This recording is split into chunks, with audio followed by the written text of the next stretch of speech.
उसमें जो दर्द की शिद्दत है वो बहुत ज़्यादा होती है बुखार की शिद्दत के मुकाबले में। नहीं, शुरू किस तरह होता है? नज़ला ज़ुकाम होता और है? आम तौर पर जो है वो स्टार्ट इसी तरह से होता है जिस तरह से कोई भी नज़ला ज़ुकाम की कैफियत होती है, जिसकी की वजह से जो है नज़ला ज़ुकाम खांसी जिसको हम कहते हैं, इस तरह से शुरू होता है वो। लेकिन बुखार की शिद्दत के मुकाबले में जिस्म में दर्द जो है ना डेंगू में बहुत ज़्यादा होता है, इसीलिए इसको ब्रेक बोन फीवर भी कहा जाता है। क्रशिंग बोन या हड्डी तोड़ बुखार जो है ना। हड्डी तोड़ बुखार जी। और उसके बाद इसमें जो दूसरी करेक्टरिस्टिक इसकी फीचर ये होती है कि उसमें रैश होता है, यानी रेडनेस जो है ना, रेड स्पॉट्स जो है वो जिस्म में किसी किसी जगह पर नुमाया होते हैं। अच्छा। लेकिन चूंकि हम लोगों की ज़्यादातर मेजोरिटी की हमारी स्किन डार्क है तो वो रैश का हमें इतना पता नहीं चल पाता। और उसके अलावा जो है वो बहुत सारे लोगों में शुरू में इसमें खांसी भी होती है और पेट में दर्द भी होता है। ओके। और बाज़ लोगों को ब्लीडिंग स्टार्ट हो जाती है, ख़ास ऊपर गम्स में या मुंह में जो है ना वो ब्लीडिंग होती है। लोगों का डर और खौफ की जो सबसे ज़्यादा वजह वो ये है कि प्लेटलेट्स जो है ना वो काउंट कम हो जाता है।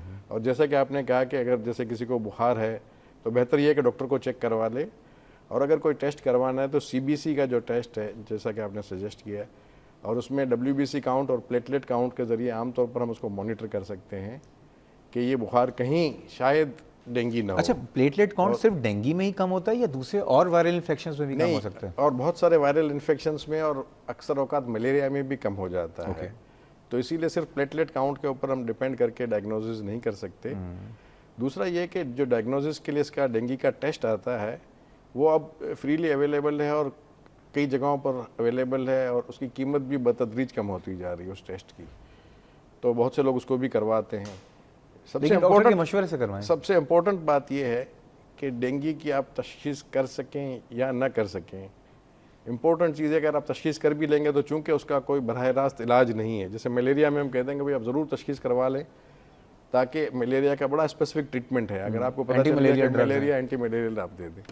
डेंगू अगर आपने तशखीस कर भी लिया तो आप जो है वो उसका कोई स्पेसिफिक ट्रीटमेंट ना होने की वजह से आपका एकेडमिक इंटरेस्ट सर्व हो जाएगा, आपका पब्लिक हेल्थ इंटरेस्ट सर्व हो जाएगा कि डेंगू के कितने केसेस हुए हैं, लेकिन उस मरीज़ को बराह रास्त उससे कोई फ़ायदा और नहीं पहुंचेगा।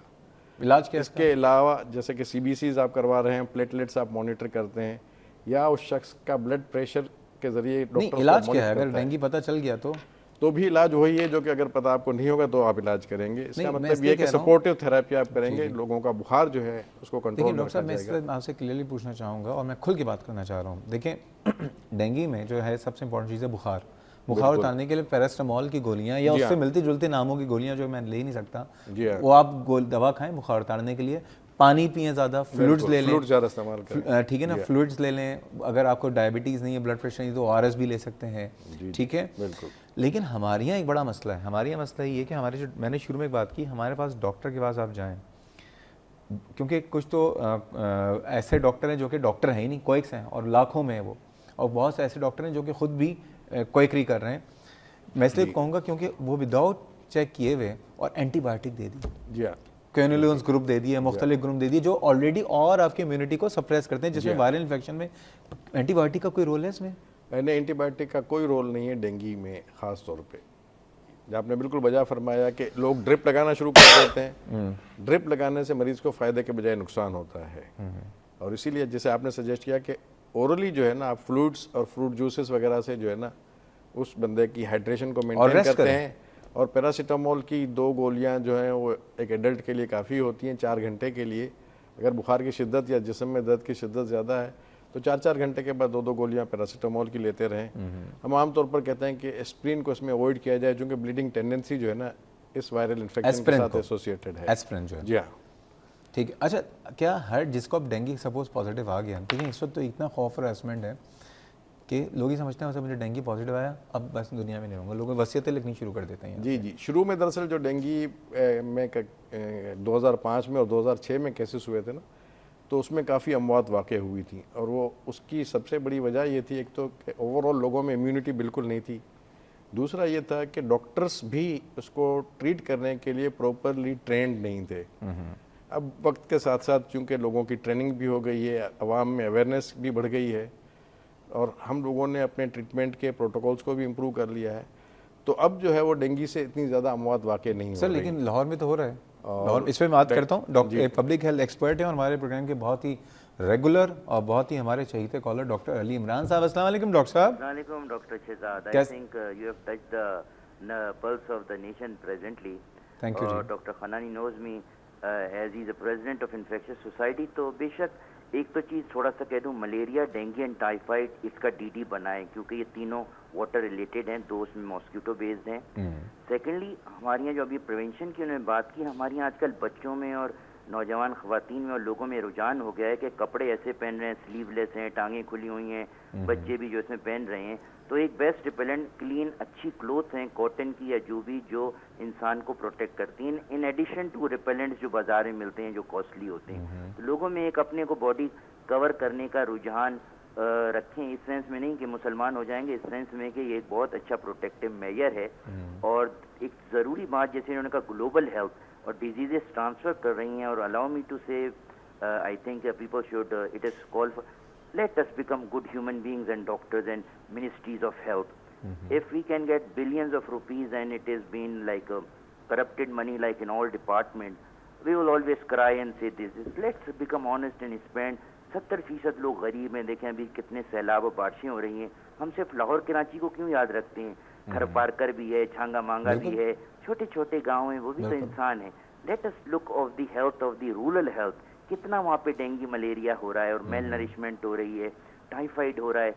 तो don't just address the issues of Lahore, Karachi and Islamabad, address the issues of Pakistan in terms of malaria, dengue and typhoid. This is my advice to you doctor साहब, because you always talk as a medicine of the elite class or prevention, talk of the medicine of the poor class, and गरीबों की medicine पे भी तवज्जो दें, rural medicine। बिल्कुल जी। So with this, and I think you don't mind because No, it's no, an not open at all, program, and you are a good friend of me, and I think now we are developing a sort of a very good relationship, and I always watch this, being though I am an expert, लेकिन I always learn something, और आपकी मिसालें बड़ी अच्छी होती हैं ना कि जो है ख़वातीन को अपने मच्छरों से शुक्र है ताबीर नहीं किया क्योंकि दोनों मच्छर फीमेल हैं, लेकिन बहरहाल कहने का मकसद ये कि हम इसको तालीम को नेशनल लेवल पर और नेशनल पॉपुलेशन को बचाएं।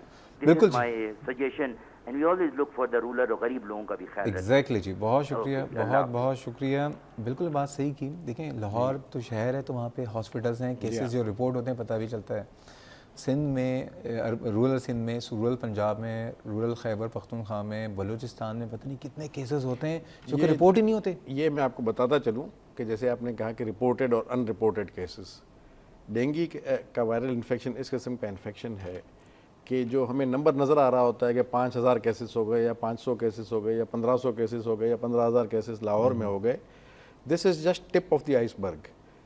जो एक केस हमारे पास डायग्नोज या रिपोर्ट होता है उसके पीछे तकरीबन 10 से लेके 100 टाइम्स ज़्यादा केसेस एक्चुअल कम्युनिटी में हो रहे होते हैं, मौजूद होते हैं, जिनको कि हम डायग्नोज नहीं कर पाते। जब हम अलामात की बात कर रहे थे तो मैं एक बात बताना भूल गया कि अक्सर औकात डेंगू का वायरस या वायरल इन्फेक्शन इंसान को होता है और उसको पता भी नहीं चलता। एक दो दिन उसके जिस्म में दर्द हुआ और वो खुद ब खुद भी ठीक हो जाता है, बिल्कुल, चूँकि सेल्फ लिमिटिंग है। हाँ, यही मैं आपसे पूछ रहा हूँ। अच्छा, एक और बात मैं डॉक्टर इमरान की बात कहूँगा कि डॉक्टर साहब देखें, हम जब प्रोग्राम कर रहे होते हैं ना, अब हमारे पास जैसे लोगों की डिमांड आई है, लाहौर से ज़्यादा आ रही है, केस भी हम देख रहे हैं, तो हम स्पेसिफाई इसलिए कर रहे होते हैं ताकि अहलियान लाहौर या वहाँ के लोग, उनको रिपोर्टेड तो केस पता है। लेकिन अगर हम जब बीमारी की बात कर रहे होते हैं तो बीमारी तो देखें हर जगह एक जैसी है, बीमारी का इलाज और तशखीस हर जगह एक जैसी है।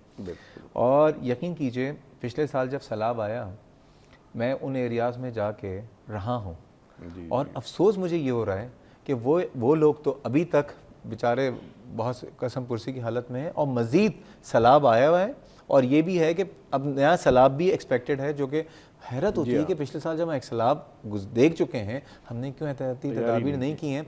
लेकिन अगर वही वाली बात मैं ज़्यादा बात करूँ तो फिर लोगों को, पॉलिसी मेकर्स को बहुत बुरा लगता है, लोगों को फिर मेरी शक्ल से भी नफरत हो जाती है। खैर वो तो है, हो गया, मैं कर नहीं सकता कुछ भी। पॉलिसी मेकर्स कहते हैं कि ये क्यों हर वक्त बकवास करता रहता है, लेकिन मैं तो करूँगा। लेकिन इलाज सबका एक ही है। डॉक्टर साहब, इलाज पे मैं जो बात कर रहा था, एंटीबायोटिक का रोल नहीं है। मैं आपको एक एग्जांपल देता हूँ। मुझे एक डॉक्टर साहब ने, लाहौर के एक डॉक्टर साहब से मेरी बात हुई आज सुबह। उन्होंने कहा कि एक मरीज़ मेरे पास आया, है तो उन डॉक्टर साहब की जो अपनी फ़ीस होगी 1000 रुपये जो भी थी, उन्होंने फ़ीस दी। फ़ीस क्या, तो उन्होंने जो है इलाज ये लिखा कि भाई तुम्हें सिर्फ पैरास्टामोल की गोलियाँ या उससे मिलते जुलते नाम की जो गोलियाँ हैं वो दिन में 3 दफ़ा खानी है, फ्लूइड लेना, रेस्ट करना है।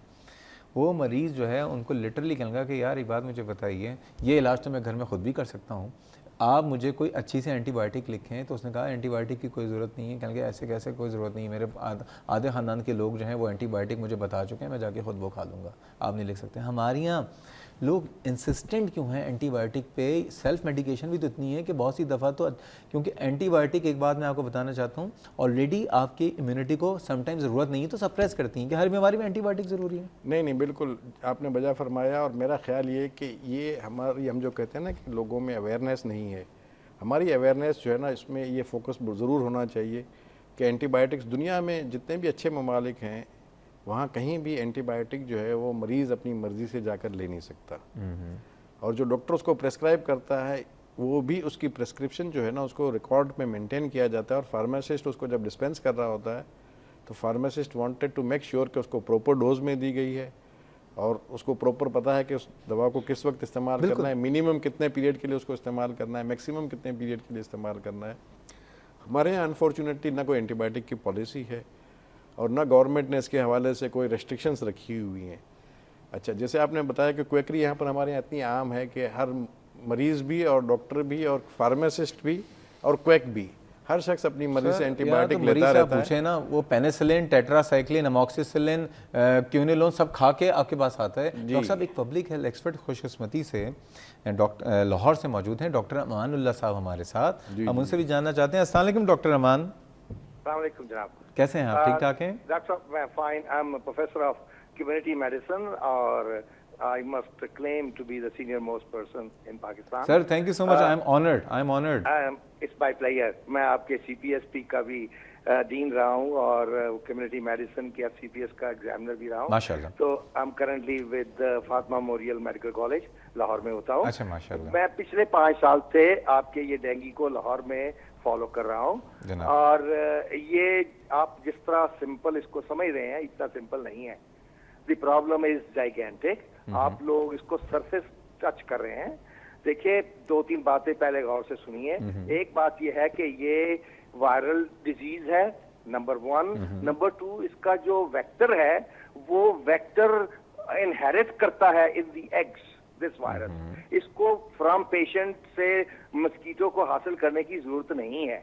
I told the chief minister in Punjab 5 years back that this disease is going to become number 1 problem of Punjab, and I'm sure it will grow wider outside even Punjab, और ये रहेगी।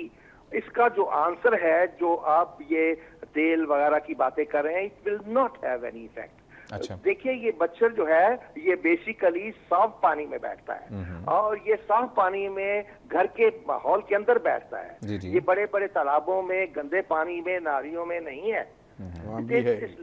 Sir, doctor Rafiq खानानी साहब कह रहे हैं वहाँ पे भी है। कहाँ पे? नहीं, बात समझ लीजिए आप।